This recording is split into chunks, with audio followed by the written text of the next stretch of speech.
Wacht hè, wacht hè.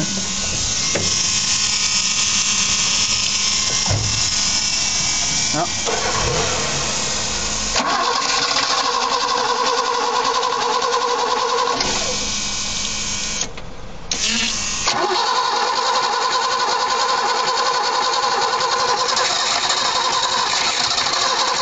Geef eens wat gas tegelijkertijd.